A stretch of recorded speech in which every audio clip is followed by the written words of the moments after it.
بسم اللہ الرحمن الرحیم۔ السلام علیکم۔ فجر کی نماز میں ابھی کچھ وقت باقی تھا۔ میں جائے نماز پر بیٹھی ہاتھ پھیلائے اللہ کے حضور دعائیں مانگ رہی تھی۔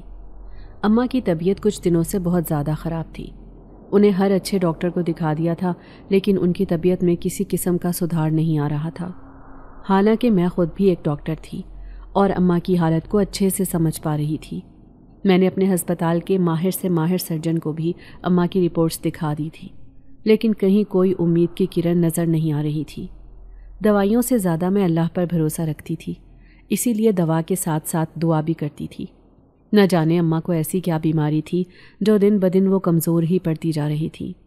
تمام رپورٹس ٹھیک آتی تھی، لیکن ان سے اپنے بستر سے اٹھا بھی نہیں جاتا تھا، یہاں تک کہ وہ اپنے پاؤں پر کھڑی بھی نہیں ہو پاتی تھی۔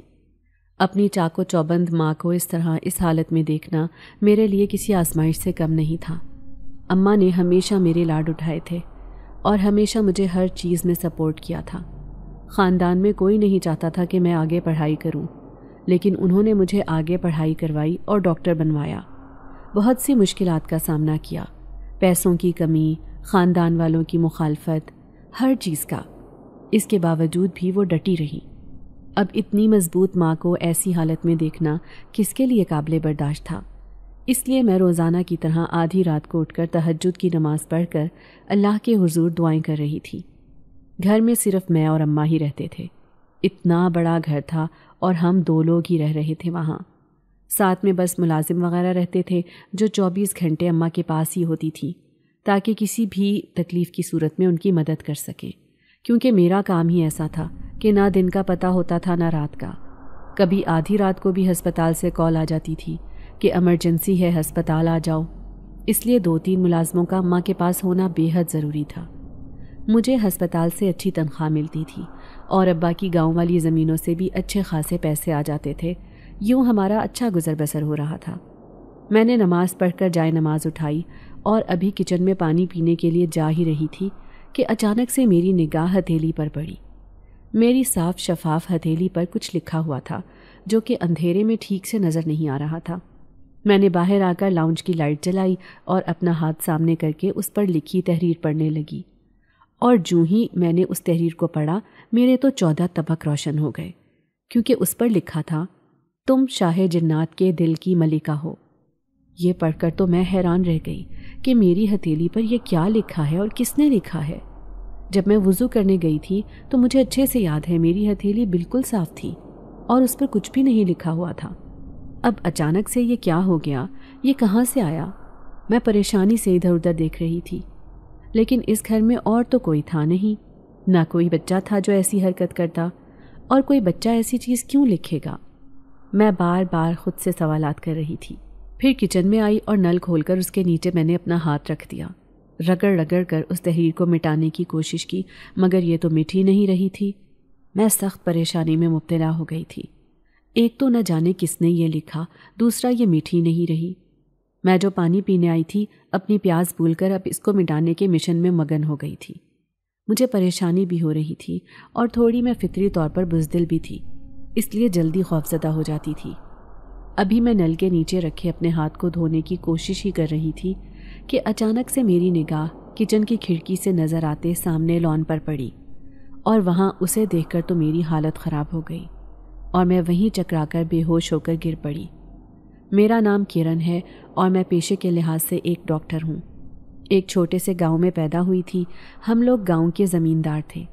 گاؤں میں بنی ہماری حویلی بہت ہی خوبصورت تھی۔ ہر ایک کی زبان پر اس حویلی کی تعریفیں ہوتی تھی، مگر کوئی نہیں جانتا تھا کہ اس خوبصورت حویلی میں رہنے والے لوگوں کے دل اتنے ہی سیاہ ہیں جتنی یہ حویلی سفید ہے۔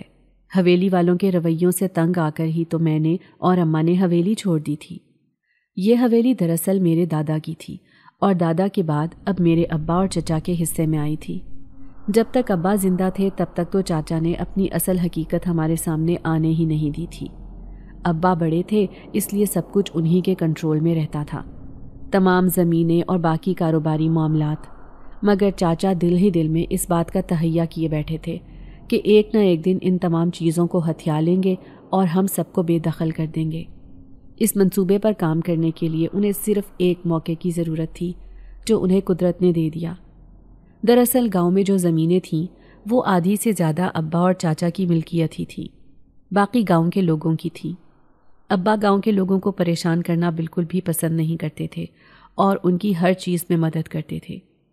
وہ ایسے زمیندار ہرگز نہیں تھے جو لوگوں کی زمینیں ہتھیائیں، لیکن میرے چاچا ابا کے بالکل ہی الٹ تھے اور وہ چاہتے تھے کہ وہ گاؤں کے باقی لوگوں کی زمینیں بھی ہتھیا لیں۔ ابا نے ہمیشہ انہیں غلط کام سے روکا تھا۔ یوں چاچا کو لگتا تھا کہ ابا ان کے دشمن ہیں اور انہیں کچھ بھی نہیں کرنے دینا چاہتے ہیں۔ وقت گزرتا گیا اور ابا اور چاچا کے بیچ میں عجیب سی جنگ شروع ہو گئی۔ ابا کے پیچھے چاچا نہ جانے کیا کچھ کیا کرتے تھے، بہت سے لوگوں کو نقصان پہنچایا، کاروبار میں بھی ہیرا پھیری کی، لیکن ابا اپنا چھوٹا بھائی سمجھ کر ہمیشہ انہیں معاف کر دیا کرتے تھے۔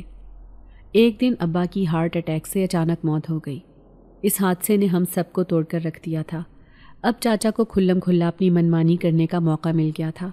ویسے بھی وہ ہر بات میں اپنی بیوی سے ہی مشورہ لیتے تھے اور ان کی بیوی ہمیں بالکل بھی پسند نہیں کرتی تھی۔ کچھ وقت تو چاچا نے ہمیں وہاں رہنے دیا، لیکن پھر آہستہ آہستہ انہوں نے ہماری زمینوں پر قبضہ کرنا شروع کر دیا۔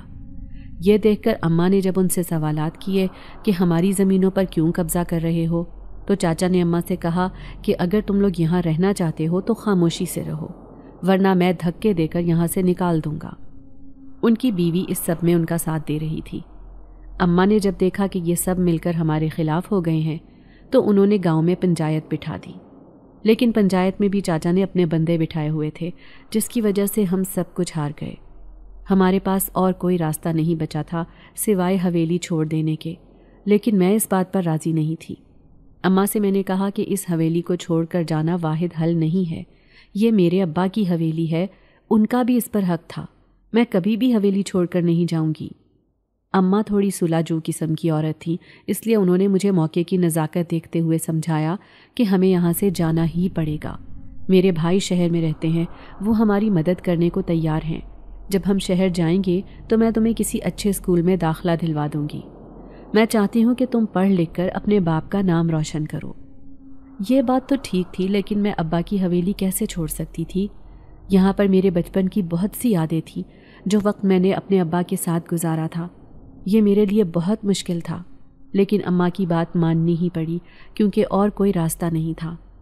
چاچا ایک ظالم انسان بن چکے تھے اور اس بات کی پرواہ بھی نہیں کر رہے تھے کہ اپنی ہی سگی بھتیجی کو دھکے دے کر گھر سے نکلوا رہے ہیں۔ ہم نے اپنا ضروری سامان باندھا اور چپ چاپ شہر چلے آئے۔ ماموں ہمیں پہلے سے بس اسٹاپ پر لینے کے لیے آئے ہوئے تھے۔ وہ اکثر ہمارے پاس گاؤں میں ملنے آتے رہتے تھے۔ ان کے علاوہ میں باقی کسی رشتہ دار کو نہیں جانتی تھی۔ ماموں کافی اچھی فطرت کے مالک تھے، لیکن میں نہیں جانتی تھی کہ مامی ہمیں قبول کریں گی یا نہیں، کیونکہ چاچی کا رویہ تو میں نے دیکھ لیا تھا، اس لیے مجھے ڈر بھی لگ رہا تھا کہ کہیں مامی بھی ویسی نہ نکلیں اور باقی خاندان والے بھی اماں کے خلاف نہ ہو جائیں کہ وہ حویلی کو چھوڑ کر یہاں کیوں چلی آئی ہیں۔ جب ہم ماموں کے ساتھ ان کے گھر پر پہنچے تو میں نے دیکھا کہ مامی ماتھے پر بل لیے کھڑی ہوئی تھی، یعنی کہ وہ بھی چاچی کی طرح ہمیں رکھنا نہیں چاہتی تھی۔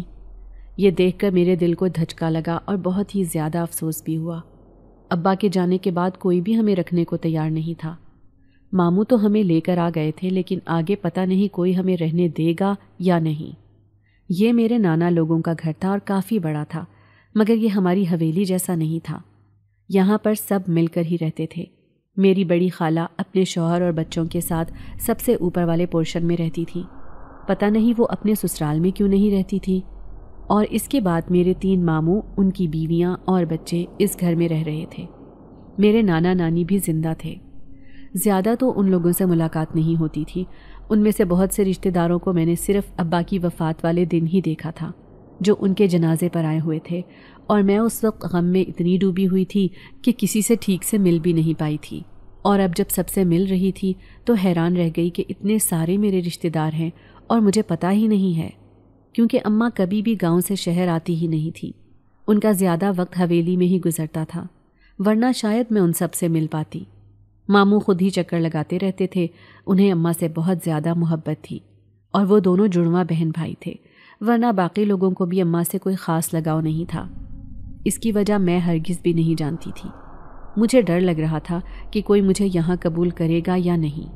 میں ایک کونے میں دبکی خوفزدہ سی بیٹھی تھی۔ چونکہ میں شروع سے ہی بزدل تھی اور لوگوں سے بھی ڈرتی تھی، اس لیے یہاں پر بھی ڈر لگ رہا تھا کہ کہیں مجھے کوئی کچھ کہہ نہ دے۔ جیسے چاچی چلاتی تھیں ویسے یہاں پر کوئی چلائے نہ، مگر شکر ہے ابھی کچھ بھی نہیں ہوا تھا۔ مگر لوگوں کے تیور دیکھ کر تو لگ رہا تھا کہ آنے والے دنوں میں وہ مجھے برداشت نہیں کرنے والے۔ ایک چھوٹے سے کمرے کو اماں اور میرے لیے مختص کر دیا گیا تھا۔ سب سے مل ملا کر ہم لوگ اس کمرے میں آ کر بیٹھ گئے۔ یہاں گرمی کافی زیادہ تھی، حالانکہ پورے گھر میں اے سی لگے ہوئے تھے سوائے ہمارے کمرے کے۔ میں نے اماں سے پوچھا کہ یہاں اے سی کیوں نہیں ہے، تو وہ مجھے دیکھ کر بس خاموش ہو گئیں۔ پھر کہنے لگیں کہ بیٹا، یہ تمہارے ابا کا گھر نہیں ہے جہاں تم اتنی خواہشیں کر سکو گی۔ اب جیسے بھی مل رہا ہے ہمیں رہنا پڑے گا۔ اماں کی بات سن کر میں سمجھ گئی۔ تھوڑے دن بعد اماں مجھے ماموں کو ساتھ لیے ایک قریبی اسکول میں آ گئی اور وہاں میرا داخلہ کروا دیا۔ چونکہ میں پڑھائی کرنے میں بہت زیادہ ذہین تھی، اس لیے مجھے جلدی سے داخلہ بھی مل گیا۔ اماں نے مجھ سے کہا تھا کہ بس تم پورا دھیان اپنی پڑھائی پر رکھو اور باقی کسی چیز پر توجہ مت دینا۔ نانی کے گھر جو کمرہ ہمیں دیا گیا تھا اس کے بالکل پیچھے گھر کا لان بنا ہوا تھا اور وہاں بڑے بڑے درخت بھی لگے ہوئے تھے۔ یہ تمام درخت اور پودے نانی نے ہی لگائے تھے۔ ان میں سے ایک درخت مجھے بہت زیادہ پسند تھا۔ اس کی شاخیں بہت زیادہ گھنی تھیں۔ اکثر میں اس درخت کو دیکھ کر سوچا کرتی تھی کہ کیا میں یہاں پر جھولا باندھ کر اس پر جھولا جھولوں، لیکن یہاں پر کوئی بھی مجھے جھولا باندھنے کی اجازت نہیں دیتا تھا، اس لیے بس اسے دور سے دیکھ کر ہی رہ جاتی تھی۔ ایک دن میں اپنی کتابیں لیے چپکے سے گھر کے پچھلے حصے کی طرف آ گئی اور اس درخت کے نیچے بیٹھ کر اپنا سبق یاد کرنے لگی۔ ویسے بھی کون سا یہاں کوئی مجھے پسند کرتا تھا جو میری غیر موجودگی کو محسوس کرتا۔ اماں پورا دن گھر کے کاموں میں لگی رہتی تھیں اور میں پڑھائی وغیرہ کرتی تھی، اپنے کمرے میں ہی موجود رہتی تھی۔ کمرے سے باہر نکلنے کی مجھے اجازت نہیں تھی۔ پہلی بار میں یوں چپکے سے گھر کے پچھلے حصے میں آئی تھی اور اس درخت کے نیچے بیٹھ گئی تھی۔ اس وقت مغرب کا وقت ہونے والا تھا۔ تھوڑی دیر میں چاروں طرف مغرب کی اذانیں گونجنے لگیں اور سرمئی سا اندھیرا پھیلنے لگا۔ مجھے یہ سب بہت زیادہ اچھا لگ رہا تھا۔ میں چپ چاپ اس درخت کے ساتھ ٹیک لگا کر آنکھیں موند کر بیٹھ گئی۔ عجیب سا سکون محسوس ہو رہا تھا۔ ابھی تھوڑی دیر ہی گزری تھی کہ اماں مجھے ڈھونڈتے ہوئے وہاں آ گئیں اور مجھے یوں مغرب کے وقت اس گھنے درخت کے نیچے بیٹھے دیکھ کر فوراً سے پریشان ہو گئیں اور کہنے لگیں کہ کیا کر رہی ہو، اس وقت درخت کے نیچے کیوں بیٹھی ہو؟ تمہیں کتنی بار سمجھایا ہے نا کہ ایسا مت کیا کرو، گاؤں میں بھی تم یہی سب کیا کرتی تھی۔ اماں کی بات پر میں خفا ہو کر اٹھ کر اندر آ گئی۔ ایسا ہی تھا، گاؤں میں بھی میں نہر کنارے والے درخت کے نیچے چپ چاپ جا کر بیٹھ جایا کرتی تھی، اور وہ بھی مغرب کے وقت۔ حالانکہ اماں مجھے سختی سے منع کرتی تھی کہ مغرب کے وقت گھر سے باہر مت نکلا کرو، گھروں کے کھڑکیاں دروازے بند کر دیا کرو، مگر میرے تو شوق ہی نرالے تھے۔ حالانکہ مجھے ڈر بھی خوب لگتا تھا، لیکن پھر بھی مجھے اس درخت کے نیچے عجیب سا سکون محسوس ہوتا تھا، اور آج وہی سکون میں نے اس درخت کے نیچے محسوس کیا تھا۔ اماں مجھے بے شک لاکھ ڈانٹ دیتی، مگر میں نے اب اس درخت کے نیچے ضرور بیٹھنا تھا، اور وہ بھی روزانہ کی بنیاد پر۔ دل ہی دل میں تہیا کر کے میں اپنے بستر پر آ کر لیٹ گئی۔ صبح میرا ایک ٹیسٹ تھا اور مجھے جلدی اٹھ کر اس کی تیاری بھی مکمل کرنی تھی۔ اماں میری پڑھائی کو لے کر بہت ہی زیادہ سنجیدہ ہوتی تھی۔ میں جانتی تھی کہ وہ میری فیس بھی بہت ہی مشکل سے ادا کر پا رہی ہیں، اور میری فیس دینے میں ماموں ان کی مدد کیا کرتے تھے، لیکن یہ بات میری مامی کو بالکل بھی پسند نہیں آتی تھی کہ ماموں میری فیس دیں۔ دوسری طرف اماں چاہتی تھیں کہ گاؤں کی زمینیں وغیرہ ہمیں مل جائیں، اور اس کے لیے وہ بہت زیادہ کوششیں بھی کر رہی تھی۔ ابا کے بہت سے کاروباری دوست ایسے تھے جو شہر میں ہی رہتے تھے۔ اماں اور ماموں سب کے پاس گئے اور ہر ایک سے مشورہ لیا۔ بہت سے لوگوں نے مدد کرنے کا وعدہ بھی کیا۔ اگر وہ زمین اماں کو واپس مل جاتی تو ہم لوگ عزت سے آرام سے رہ سکتے تھے، مگر میرے چاچا تو ان زمینوں پر سانپ بن کر بیٹھ گئے تھے۔ ان کی کوشش تھی کہ کسی بھی طرح سے یہ زمینیں ہمیں واپس نہ ملیں۔ کئی بار گاؤں میں پنچایت بٹھائی جا چکی تھی، لیکن پنچایت بھی چاچا کے حق میں ہی فیصلہ کرتی تھی۔ اماں کو یہ بات سمجھ میں آ چکی تھی کہ پنچایت سے ہمارا مسئلہ حل نہیں ہونے والا، اسی لیے انہوں نے میرے چاچا کے خلاف کیس کروانے کا فیصلہ کیا۔ یہ فیصلہ کوئی عام فیصلہ نہیں تھا، کیونکہ پہلے ہی سب اماں کو اس بات سے منع کر رہے تھے کہ پنچایت مت بٹھواؤ سوائے ماموں کے۔ لیکن اب جب کیس کی بات آئی تھی تو سب نے سر آسمان پر اٹھا لیا۔ اماں کو سب کچھ نہ کچھ کہہ رہے تھے کہ آپ عورت ہو تو اس لیے خاموشی سے جو ملا ہے اسی میں خوش رہو، مگر اماں ہرگز بھی اس سے پیچھے ہٹنے کو تیار نہیں تھیں۔ دراصل وہ میری تعلیم پر اچھا خاصا پیسہ لگانا چاہتی تھی اور چاہتی تھیں کہ میرا مستقبل محفوظ ہو جائے، مجھے کسی طرح کی پریشانی کا سامنا نہ کرنا پڑے، اور اس کے لیے انہیں پیسوں کی ضرورت تھی۔ وہ خود تو کما نہیں سکتی تھی، ابا کی زمینیں ہی واحد تھیں جہاں سے کمائی آ سکتی تھی، اسی لیے وہ جی جان سے ان زمینوں کو حاصل کرنے کے پیچھے لگ گئیں۔ میرے ننیال میں سب لوگ اماں کو روزانہ کوئی نہ کوئی باتیں سناتے ہی رہتے تھے، کبھی کوئی تانا مارتے تو کبھی کوئی تانا۔ یوں لگتا تھا جیسے ان سب نے ہمیں خود پر بوجھ سمجھ لیا ہے۔ میری نانی بھی مجھ سے زیادہ بات چیت نہیں کیا کرتی تھی۔ مجھے اس سب کی وجہ نہیں پتا تھی، کیونکہ ان کی امی سے بھی اتنی زیادہ نہیں بنتی تھی۔ آہستہ آہستہ مجھے پتہ چلتا گیا کہ دراصل میری اماں اور ماموں میرے نانا کی پہلی بیوی کی اولاد ہے، اسی لیے یہاں پر کوئی بھی انہیں خاص پسند نہیں کرتا۔ ماموں کے ہاتھ میں سارا کاروبار ہے، اس لیے ان کو تو عزت دی جاتی ہے، لیکن میری امی کو کوئی بھی نہیں پوچھتا، اور یہی وجہ تھی کہ جب ہم گاؤں میں رہتے تھے تو سوائے ماموں کے اور کوئی ہم سے ملنے کے لیے آتا بھی نہیں تھا۔ نانا بھی ایسے تھے، انہوں نے ساری زندگی اپنی دوسری بیوی کی غلامی کرتے گزار دی تھی، اسی لیے اپنے بچوں کی زیادہ پرواہ نہیں کرتے تھے۔ اب تک ان کا یہی حال تھا۔ میں ان سب لوگوں سے شروع سے ہی الگ تھلگ رہی تھی، اور ویسے بھی ان میں سے کوئی بھی مجھے اپنے ساتھ بٹھانا پسند نہیں کرتا تھا۔ میرا واحد دوست جو اس گھر میں تھا وہ تھا وہی درخت، وہی گھنا درخت جس کے نیچے بیٹھ کر مجھے سکون ملا کرتا تھا۔ میں روزانہ چپ چاپ اماں کی نظروں سے بچتی بچاتی اس درخت کے نیچے جا کر بیٹھ جاتی تھی۔ میری نانی نے وہاں پر پیڑ پودے لگائے تو تھے، مگر اب گھٹنوں کے درد کی وجہ سے وہ یہاں آ کر ان کی دیکھ بھال نہیں کر پاتی تھی، اس لیے وہ سب سوکھ چکے تھے۔ ایک دن میں نے پورے لان کی صفائی کی اور اچھے سے پودوں کا خیال رکھا، پھر روزانہ میں یہی کرنے لگی۔ یہ سب کر کے میں درخت کے نیچے بیٹھ جایا کرتی تھی۔ میں نہیں جانتی تھی کہ جس درخت کے نیچے میں بیٹھ رہی ہوں آگے جا کر وہی مجھے مصیبت میں مبتلا کر دے گا، اسی کی وجہ سے مجھے پریشانی کا سامنا کرنا پڑے گا۔ اماں جب بھی مجھے درخت کے نیچے بیٹھے دیکھتی تو فوراً سے کھینچتی ہوئی اندر لے جاتی اور کہتی کہ منع کرتی ہوں، درخت پر اس وقت جنات ہوتے ہیں، تمہیں وہاں نہیں بیٹھنا چاہیے۔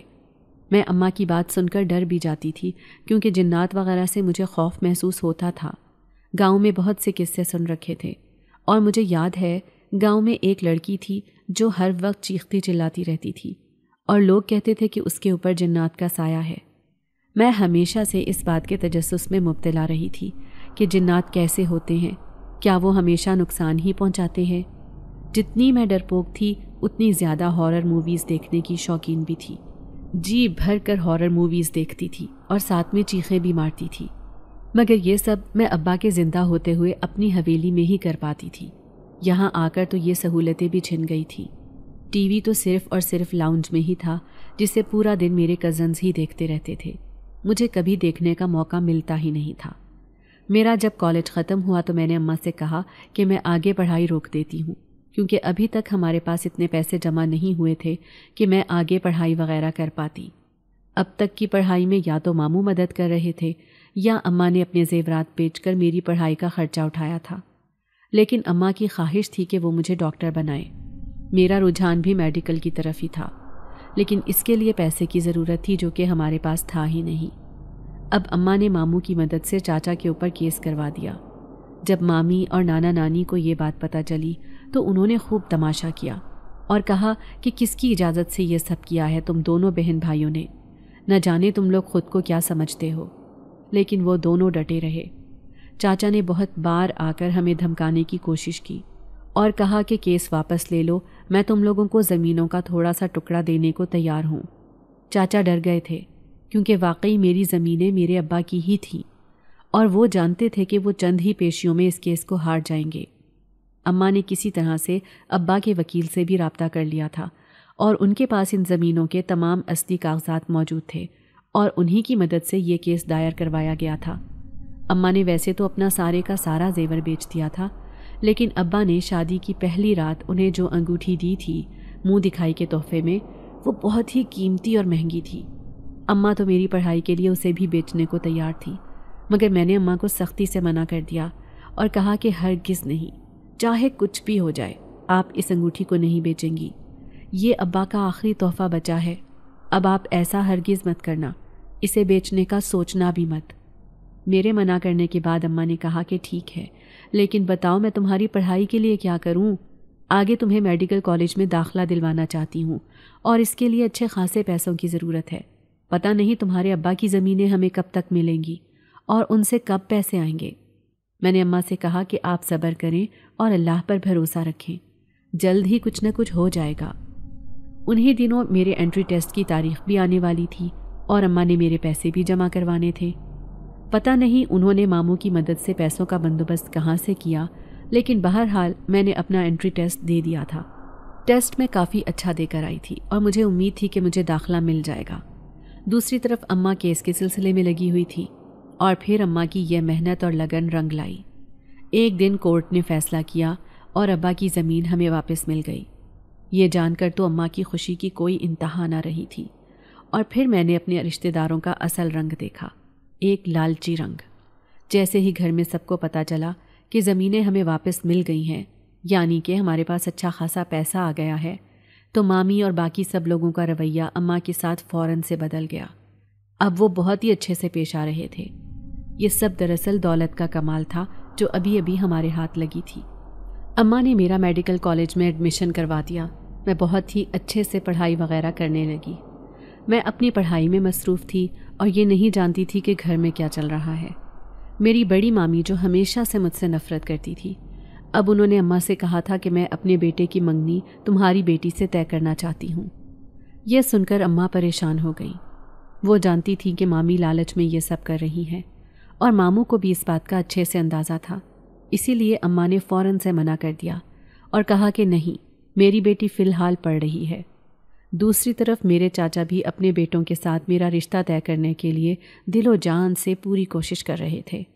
اب سب کے سب زمینوں کے لالچ میں آ گئے تھے اور ہم سے مزید رشتہ داریاں بنانا چاہتے تھے، لیکن اماں نے ان سب کے حقیقی چہرے دیکھ رکھے تھے، اسی لیے سب کو منع کر دیا۔ بات کافی زیادہ بڑھتی گئی اور ایک دن سب نے اتنا برا جھگڑا کیا کہ اماں اور مجھے گھر سے نکل جانے کو کہہ دیا۔ یہ سن کر اماں تو رونے لگ گئیں، لیکن میں نے انہیں تسلی دی اور کہا کہ ہم دوسرا گھر لے کر وہاں رہنا شروع کر دیتے ہیں۔ تھوڑے ہی عرصے بعد ہم نے ایک نیا گھر خرید لیا اور وہاں جا کر رہنا شروع ہو گئے۔ یہاں آ کر ہماری زندگی پرسکون ہو گئی تھی۔ کم سے کم روز روز کے تماشوں سے تو جان چھوٹی تھی، کیونکہ مجھے ہمیشہ اس بات کی فکر رہتی تھی کہ میں تو اپنی پڑھائی میں مصروف رہتی ہوں اور ان سب کے ساتھ رہ رہ کر اماں کی طبیعت خراب ہوتی جا رہی ہے۔ وہ اماں کو حد سے زیادہ پریشانی میں مبتلا کرتے تھے۔ اب مجھے اس طرف سے تو فکر ہونا ختم ہو گئی تھی۔ میں نے ساتھ میں 2-3 ملازمائیں رکھ لی تھیں جو گھر کی دیکھ بھال کرتیں، اور میں پورا دھیان اپنی پڑھائی میں لگا رہی تھی۔ وقت گزرتا گیا اور پھر میری پڑھائی ختم ہو گئی۔ جس دن میں ڈاکٹر بنی اماں بہت زیادہ خوش تھی۔ پھر میں نے ہسپتال میں کام کرنا شروع کر دیا۔ وہاں سے مجھے اچھی تنخواہ ملتی تھی اور ابا کی زمینوں کے پیسے بھی آتے تھے۔ ابھی میں نے ہسپتال میں کام کرنا شروع ہی کیا تھا کہ اچانک سے ایک دن اماں کی طبیعت بہت زیادہ بگڑ گئی اور وہ بے ہوش ہو گئی تھی۔ ملازمہ نے مجھے فون کر کے بتایا اور انہیں ہسپتال پہنچایا گیا۔ میں اماں کو اس حال میں دیکھ کر بہت زیادہ پریشان ہو گئی کہ اچانک سے انہیں کیا ہوا ہے۔ وہ تو اتنی صحت مند تھی، کبھی انہوں نے کسی بیماری کی شکایت نہیں کی تھی، اور اب یوں اچانک انہیں کیا ہو گیا ہے۔ بہت سارے ٹیسٹ وغیرہ کروائے گئے، لیکن کسی بھی رپورٹ میں کچھ بھی نہیں آ رہا تھا۔ سب بالکل صحیح آ رہی تھی، مگر وہ اندر ہی اندر سے بہت کمزور پڑتی جا رہی تھی۔ اس دن کے بعد سے میں نے ان کا خاص خیال رکھنا شروع کر دیا۔ اپنا بہت سا وقت صرف انہیں دیا کرتی تھی، لیکن اس کے باوجود ان کی حالت میں سدھار نہیں آ رہا تھا۔ یوں لگتا تھا جیسے وہ بستر پر پڑ گئی ہیں۔ اب تو ان سے کھڑا بھی نہیں ہوا جاتا تھا۔ میں ان کے لیے حد سے زیادہ پریشان ہو چکی تھی۔ سب مجھے تسلی دیتے کہ پریشان مت ہوں، وہ ٹھیک ہو جائیں گی، لیکن میں کیسے پریشان نہ ہوتی؟ اس دنیا میں واحد پرخلوص رشتہ ایک میری اماں کا ہی تھا۔ آخر انہیں میں ایسی حالت میں کیسے دیکھ سکتی تھی؟ جب ان کی تمام رپورٹس وغیرہ ٹھیک آئیں تو مجھے حیرت ہوئی کہ آخر انہیں بیماری کیا ہے۔ میں گھر پر بیٹھی یہی سب سوچ رہی تھی کہ تبھی ملازمہ میرے پاس آئی اور کہنے لگی کہ بی بی جی، ایسا ہو سکتا ہے کہ ان کے اوپر کسی نے جادو کروایا ہو۔ میں اس کی بات سن کر حیران ہوئی اور اس سے کہنے لگی کہ یہ تم کس طرح کی باتیں کر رہی ہو؟ اماں پر کوئی کیوں جادو کروائے گا؟ کچھ بھی سوچتی رہتی ہو تو۔ مگر وہ مسلسل مجھ سے یہی کہے جا رہی تھی۔ اس نے کہا کہ میں آپ کے گھر میں اتنے سالوں سے کام کر رہی ہوں اور مجھے اس بات کا اچھے سے پتہ ہے کہ آپ لوگوں کے رشتہ دار آپ کو پسند نہیں کرتے، انہی میں سے کسی نے یہ سب کروایا ہوگا۔ ایک بار اپنی ماں کا روحانی علاج بھی کروائیں۔ اس کی بات سن کر میں چونک گئی تھی، کیونکہ جادو وغیرہ تو حقیقت ہوتی ہے، اور ہو سکتا ہے کہ جیسے میرے رشتہ دار ہیں انہوں نے دولت کے لالچ میں ایسا کیا بھی ہو، ورنہ اماں کو تو کوئی بیماری نظر ہی نہیں آ رہی تھی، تو وہ ایسی حالت میں کیوں آ گئی تھیں جبکہ ان کا جسم بالکل ہی کام نہیں کر رہا تھا۔ اب میں اس نہج پر سوچنے لگی تھی، مگر کچھ بھی کرنے سے پہلے مجھے اماں کے لیے خصوصی دعائیں کرنی تھی، اس لیے میں نے روزانہ تہجد کا اہتمام کرنا شروع کر دیا۔ چاہے میں کتنی بھی زیادہ مصروف ہوتی مگر تہجد کی نماز نہیں چھوڑتی تھی، اماں کے لیے دعائیں کرتی اور پھر پوری رات فجر تک ان کے سرہانے بیٹھ کر قرآن پاک کی تلاوت کیا کرتی تھی، جس سے اماں کی حالت میں کافی سدھار دیکھنے کو نظر آ رہا تھا۔ مگر اب بھی وہ اپنے بستر سے اٹھ نہیں پا رہی تھی، مگر مجھ سے بات چیت کر لیا کرتی تھی۔ ایک دن رات کو میں عشاء کی نماز کے بعد سو گئی اور کچھ دیر بعد الارم کی آواز سے میری آنکھ کھلی، جو کہ میں نے تہجد کی نماز ادا کرنے کے لیے لگایا ہوا تھا۔ میں اٹھ کر وضو کرنے گئی اور نماز پڑھ کر اللہ کے حضور دعائیں مانگنے لگی کہ اماں کو جلد ہی صحت یاب کر دے اور ہمارے سروں سے مشکلات ہٹا دے۔ یہ سب دعائیں کر کے میں اٹھی۔ مجھے پیاس لگ رہی تھی، اس لیے کچن کی طرف پانی پینے کے لیے چل پڑی۔ تبھی میری نگاہ اپنے ہاتھ پر پڑی اور میں نے دیکھا کہ اس پر ایک تحریر لکھی تھی، جس میں لکھا تھا، تم شاہ جنات کے دل کی ملکہ ہو۔ اب میں کچن کے سنک پر کھڑی اسے دھونے کی کوشش کر رہی تھی، لیکن وہ تو دھل ہی نہیں پا رہا تھا۔ تبھی میری نگاہ کچن کے سامنے بنے لان پر پڑی۔ وہاں پر ایک سیاہ رنگ کا لبادہ اوڑے بہت ہی بھیانک چہرے والا کوئی آدمی کھڑا تھا۔ اسے دیکھ کر میری چیخیں نکل گئیں اور میرے حواس سلب ہو گئے اور میں وہیں گر کر بے ہوش ہو گئی۔ وہ مجھے ایسی نگاہوں سے دیکھ رہا تھا، یوں لگتا تھا جیسے اس کی نگاہیں مجھے چیر پھاڑ کھائیں گی۔ جب دوبارہ مجھے ہوش آیا تو میں نے خود کو اپنے کمرے میں اپنے بستر پر پایا۔ نہ جانے مجھے یہاں تک کون لے کر آیا تھا۔ میں نے ادھر ادھر دیکھا تو کوئی ملازمہ بھی موجود نہیں تھی، جو مجھے لگتا کہ وہ مجھے اٹھا کر یہاں لائی ہوگی۔ میں اپنے بستر سے ابھی اٹھ کر بیٹھی تھی کہ اچانک سے ایک طرف سے آواز آئی، اٹھو نہیں، بیٹھی رہو۔ یہ کوئی مردانہ آواز تھی۔ مردانہ آواز سن کر مجھے ایک دم سے اسی بھیانک چہرے کا خیال آیا کہ کہیں وہ تو نہیں، اس لیے میں فوراً سے ڈر گئی، مگر پھر سامنے دیکھا تو میرے اندر کا خوف تھوڑا کم ہوا۔ میرے سامنے ہی ایک بہت ہی خوبصورت اور شاندار سا نوجوان بیٹھا ہوا تھا۔ اسے دیکھ کر میں چونک گئی کہ میرے گھر میں کوئی مرد کیسے آ گیا۔ میں نے اس سے پوچھا کہ تم کون ہو؟ ڈرپوک تو میں بچپن سے تھی، اس لیے ابھی بھی میرے دل کی دھڑکن مجھے صاف سنائی دے رہی تھی۔ مجھے یوں پریشان دیکھ کر اس نے کہا تھا، بالکل پرسکون ہو جاؤ، میں تمہیں نقصان نہیں پہنچاؤں گا۔ میں نے ہی تمہیں اس بھیانک چہرے والے آدمی سے بچایا ہے، ورنہ آج وہ تم پر اپنا جادو کر ہی دیتا۔ جادو کا نام سن کر میں ٹھٹک گئی۔ اس دن ملازمہ بھی یہی سب کچھ کہہ رہی تھی۔ میں نے اس سے پوچھا کہ کیسا جادو؟ تو اس نے مجھے بتایا کہ دراصل وہ ایک جادوگر ہے، تمہارے رشتہ داروں میں سے کسی نے اسے بھیجا ہے۔ پہلے اس نے تمہاری ماں پر جادو کیا ہے، اب وہ تمہارے اوپر جادو کرنا چاہتا ہے۔ یہی اس کا مقصد ہے۔ وہ ہر وقت تمہارے گھر کے آس پاس منڈلاتا رہتا ہے۔ آج پہلی بار شاید تم نے اسے دیکھا ہے، اسی لیے دیکھ کر ہی بے ہوش ہو گئی ہو۔ اگر میں وقت پر نہ پہنچتا تو وہ تم پر آج اپنا جادو کر دیتا اور تم اس کے بس میں چلی جاتی۔ یہ سب باتیں مجھے سمجھ نہیں آ رہی تھی۔ ایک تو اس آدمی کا چہرہ اتنا بھیانک تھا کہ اب تک میرے دماغ سے نکل نہیں پا رہا تھا، اوپر سے یہ جادو وغیرہ کی باتیں۔ پھر مجھے خیال آیا تھا کہ میں کسی انجان اور اجنبی نوجوان سے بیٹھ کر باتیں کر رہی ہوں، وہ بھی اپنے گھر میں۔ آخر یہ میرے گھر میں آیا کہاں سے؟ یہ ہے کون اور مجھے کس طرح سے جانتا ہے؟ اور میرے رشتہ داروں کے بارے میں اتنا سب کس طرح سے اسے پتہ ہے؟ جب میں نے یہی سوال اس سے کیے تو وہ مجھ سے کہنے لگا کہ میں تمہیں ان سوالات کے جوابات ابھی نہیں دے سکتا ہوں، تمہیں انتظار کرنا پڑے گا۔ یہ کہہ کر وہ فوراً سے وہاں سے باہر نکل گیا۔ میں بھاگتی ہوئی کمرے سے باہر نکلی اور ادھر ادھر دیکھا تو وہ کہیں نظر نہیں آ رہا تھا، نہ جانے اچانک سے کہاں چلا گیا تھا۔ تبھی میری نگاہ اماں کے کمرے پر پڑی تو مجھے خیال آیا کہ کہیں وہ بھیانک چہرے والا انسان اماں کو تو نقصان پہنچا کر نہیں گیا۔ یہ خیال آتے ہی میں بھاگتے ہوئے اماں کے کمرے میں گئی تو دیکھا کہ وہ پرسکون سی گہری نیند میں سو رہی تھی۔ اماں کو یوں پرسکون سوتے ہوئے دیکھ کر مجھے تھوڑا سکون محسوس ہوا۔ پھر میں اپنے کمرے میں آ کر سوچنے لگی کہ وہ خوبصورت نوجوان کون تھا، آخر اس نے مجھے اپنے بارے میں کیوں نہیں بتایا کچھ، اور وہ میرے گھر میں کیسے داخل ہوا جبکہ سارے دروازے اور کھڑکیاں سب کچھ بند تھا۔ میرے گھر میں داخل ہونا اتنا آسان تو نہیں تھا، یہاں کا سیکیورٹی سسٹم بہت ہی زیادہ اچھا رکھا گیا تھا، تو کیسے ممکن ہے کہ کوئی اندر داخل ہو گیا اور پتہ ہی نہیں چلا، الارم بھی نہیں بجا؟ کہیں کچھ تو غلط ہو رہا تھا، ضرور کہیں نہ کہیں گڑبڑ تھی۔ اب میں پریشان ہو گئی تھی، مجھے تو کسی بھی وقت ہسپتال جانا پڑ جاتا تھا، ایسے میں گھر میں اماں کو اکیلے کیسے چھوڑ سکتی تھی؟ میں نے سوچا کہ ہسپتال سے کچھ دن کی چھٹی لے لیتی ہوں۔ یہی سوچ کر صبح سویرے ہی میں نے ہسپتال میں فون کر کے بتا دیا کہ میں کچھ دن کے لیے نہیں آ سکوں گی، اماں کے ساتھ رہنا میرے لیے بہت ضروری ہے۔ اماں مجھ سے کہنے لگیں کہ کیا ہوا ہے بیٹی، تم ہسپتال کیوں نہیں جا رہی ہو؟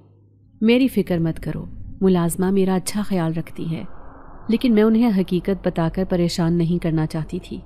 میں نے اماں سے کہا کہ ہسپتال والوں نے مجھے کچھ دن کی چھٹی دی ہے کیونکہ پچھلے دنوں میں نے کافی زیادہ کام کیا تھا، اب میں آپ کا خیال رکھنا چاہتی ہوں اور آپ کے ساتھ وقت گزارنا چاہتی ہوں۔ حقیقت تو یہ تھی کہ میں دراصل یہ جاننا چاہتی تھی کہ وہ خوبصورت نوجوان کون ہے اور اس کی باتوں میں کتنی زیادہ سچائی ہے، کیا واقعی میں یہاں پر جادو وغیرہ کیا جا رہا ہے؟ ایک دن میں شام کے وقت گھر سے باہر نکلی اور ایک اچھے مولوی صاحب کے پاس گئی اور انہیں ساری بات بتائی، اور پھر انہیں لیے اپنے گھر آ گئی۔ ان سے کہا کہ چاروں طرف گھر پر دم وغیرہ کر دیں۔ انہوں نے گھر کو اچھے سے دیکھا اور کہا کہ تمہاری اماں کی حالت کو دیکھ کر تو یوں ہی لگتا ہے کہ جیسے ان پر جادو کیا گیا ہو، جبکہ انہیں تو کوئی بیماری بھی نہیں ہے، ایسی حالت تو جادو میں ہی ہو جاتی ہے، انسان کے جسم سے ساری طاقت جیسے نچڑ سی جاتی ہے۔ اب تمہاری اماں کی بھی یہی حالت ہے، دیکھو ان کا بہت خیال رکھنا۔ یہ کہہ کر وہ چلے گئے۔ ادھر بیٹھی میں یہ سوچ رہی تھی کہ اگر واقعی میں جادو ہوا بھی ہے تو اس نوجوان کو کیسے پتا، اور اس دن کے بعد سے تو وہ اب تک دوبارہ اس گھر میں آیا ہی نہیں، نہ ہی میں اسے کہیں دیکھ پائی ہوں۔ آخر میں اس کی حقیقت کیسے جانوں گی؟ اور دوسری طرف میرا یہ مسئلہ بھی حل نہیں ہوا تھا کہ میرے ہاتھ پر وہ تحریر کس نے لکھی تھی۔ اب روزانہ یہی ہونے لگا، جیسے ہی میں تہجد کی نماز پڑھ کر دعا کے لیے ہاتھ اٹھاتی، میرے ہاتھ پر ایک تحریر لکھی ہوتی جس میں لکھا ہوتا کہ تم شاہ جنات کے دل کی ملکہ ہو۔ یہ کتنا عجیب تھا، کوئی کیسے میرے ہاتھ پر اچانک سے یہ چیز لکھ سکتا ہے، اور میں شاہ جنات کے دل کی ملکہ کیسے ہو سکتی ہوں؟ میرا جنات سے کیا لینا دینا؟ ایک دن رات کے وقت میں اپنے بستر پر لیٹی ہوئی تھی، تھوڑی دیر پہلے ہی تہجد کی نماز پڑھ کر لیٹی تھی اور اپنے ہاتھ پر لکھی اس تحریر کو دیکھ رہی تھی جو کہ مٹنے کا نام ہی نہیں لیتی تھی، اور جیسے ہی فجر کی اذانیں ہوتی تھیں تو خود بخود ہی مٹ جاتی تھی۔ یہی سب سوچتے سوچتے میں نیند میں کب چلی گئی پتہ ہی نہیں چلا۔ تبھی مجھے احساس ہوا کہ کوئی میرے بالوں میں انگلیاں چلا رہا ہے۔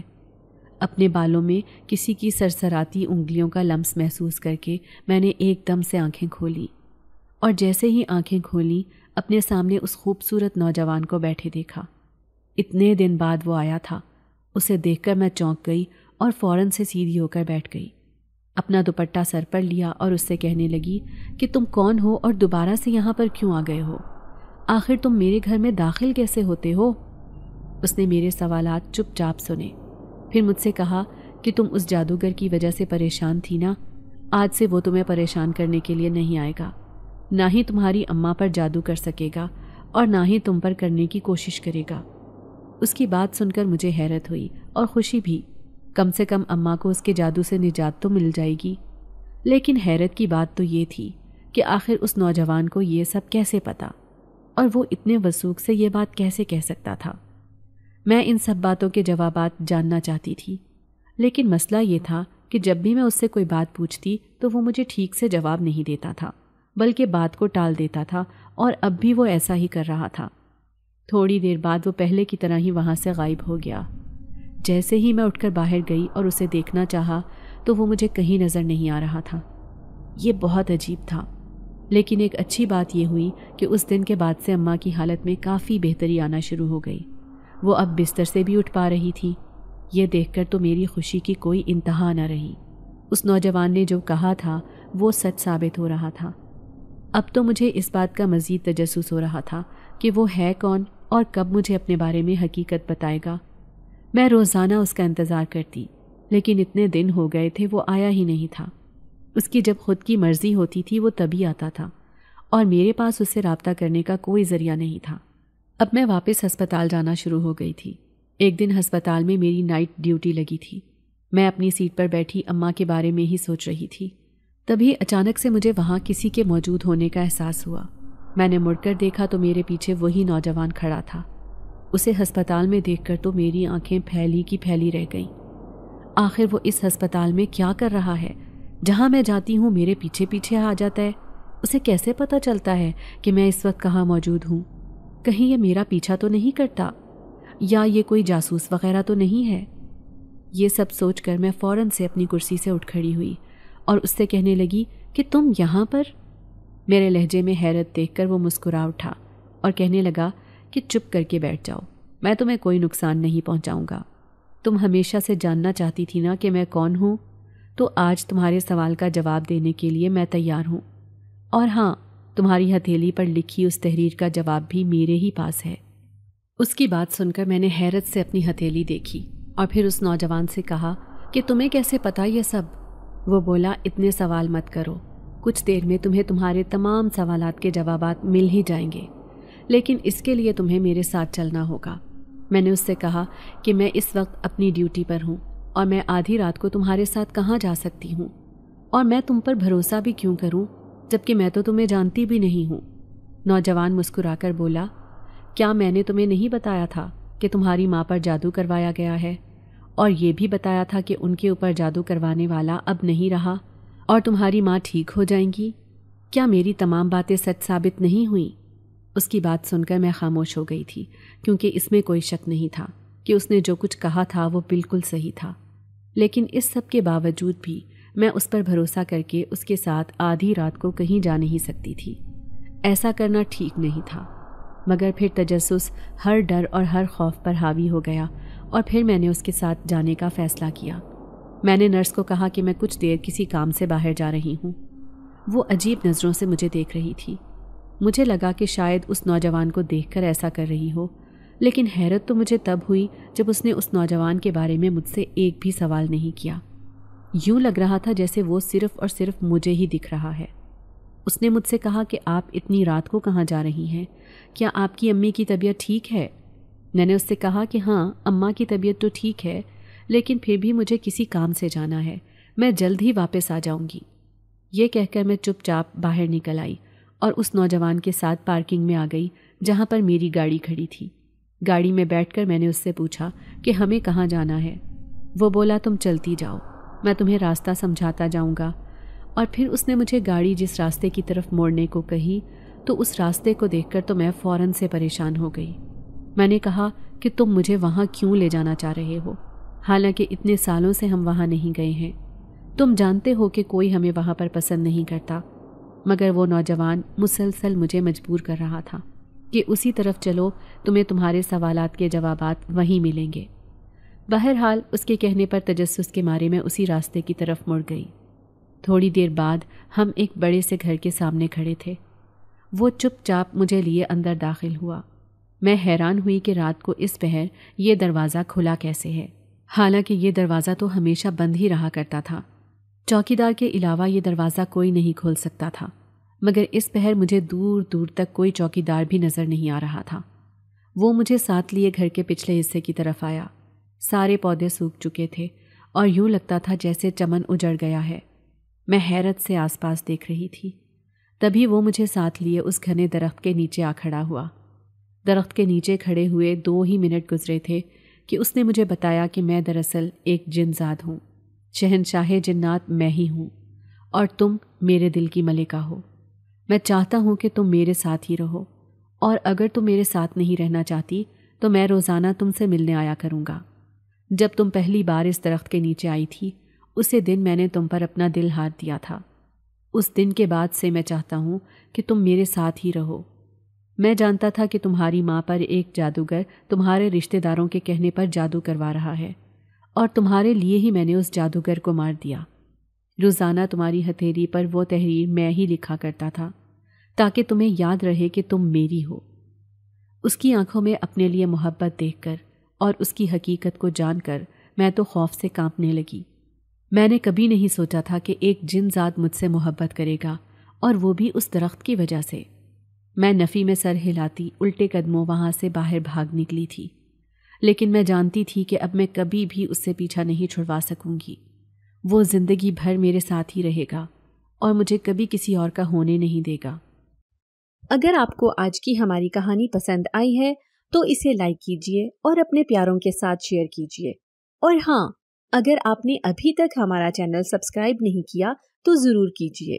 ملتے ہیں کل ایک نئی اور دلچسپ کہانی کے ساتھ، تب تک کے لیے اللہ حافظ۔